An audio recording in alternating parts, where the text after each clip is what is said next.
What makes video games fun? Is it graphics? Is it sound effects? Or is it difficulty? These two videos are from the exact same game. So why does the one on the left feel so much worse compared to the one on the right? The answer is a strange term called game juice, and in this video, I'm going to show you how you can take your game from this boring sphere hitting red squares with pellets to the satisfying third-person shooter with just a couple of effects. Chapter 1. Your brain needs feedback. Every time you press a button or do a task, your brain expects the game to respond. This is our gun shooting. There's nothing. There isn't a single drop of feedback, and if I'm being completely honest, it's actually very boring. So the first thing we have to do is make it more fun to shoot. So the first thing we're going to do is add a muzzle flash. Now, most people know what a muzzle flash is. That is, unless the only action games you play are on Roblox or are dressed to impress.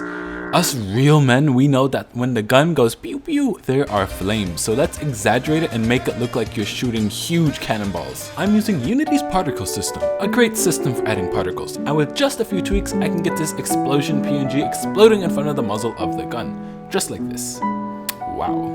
Nice. This tiny muzzle flash immediately makes the game much better.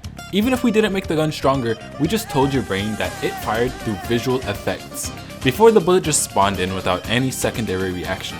Speaking of secondary reaction, the next thing I added was recoil to the gun, because with a muzzle flash that big, the gun should at least throw it back a little bit. But I think I added a little bit too much recoil, so I dialed it in so it didn't look too exaggerated, and here we go. Chapter 2. Shake. We just added recoil to the gun, so now the gun can throw it back, but what about the camera? Basically, every shooter that you've played except the people who play Roblox and Dress to Impress have camera shake. Camera shake is when the camera shakes. You can code it in yourself. But I used a Unity plugin called Milkshake, which makes it super easy to customize your own camera shake. Too much juice and too much feedback actually can make a game feel worse than it already was. Mom, what's this guy yapping about? Is it just me, or is the camera shaking way too much? It's sort of jerking and it looks just horrible. This is too much juice, so you need to make sure to dial it down. Make sure it's not too much and not too little.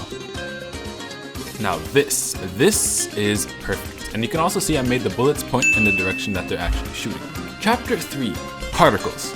Particles play a massive role in making a game juicy and providing feedback. So let's add some bullet trail particles.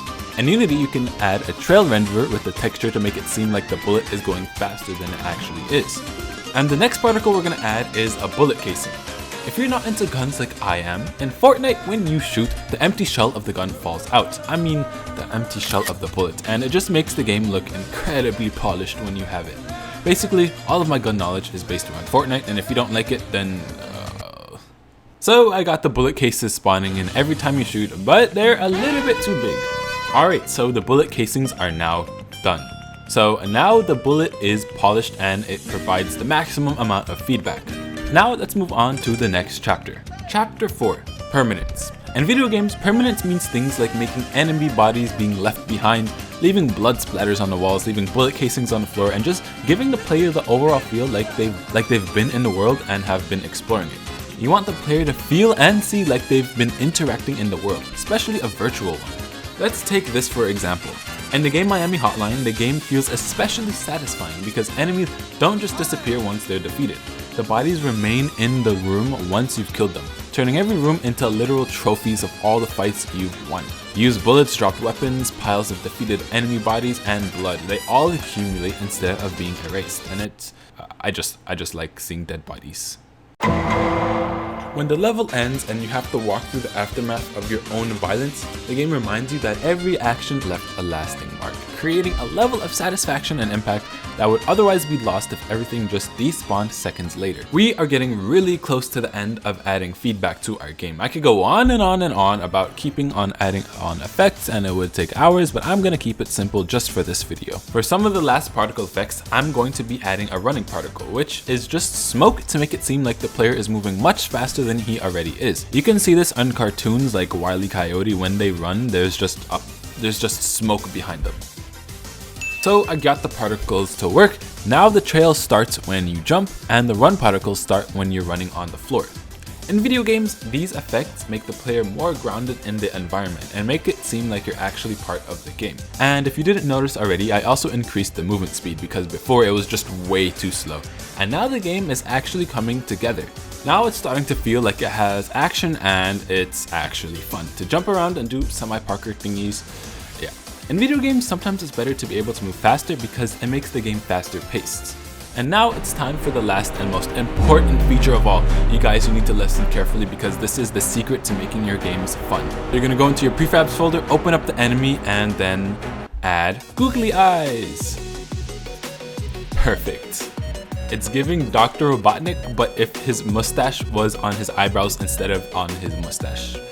But yeah, now we have successfully Sulified our game. It's really all about making the repetitive things more satisfying to do, whether it's shooting, moving, killing, and just having fun. Guys, I really appreciate you sticking around until the end of the video. All the support means a lot to me. If you did already, thank you so much for liking and subscribing to my very small channel. And if you haven't, well, you're legally obligated to like and subscribe. And if you want to support me more, I have a comic book about coding. You can check it out right here. Thank you guys so much for watching, and I'll see you people in another video.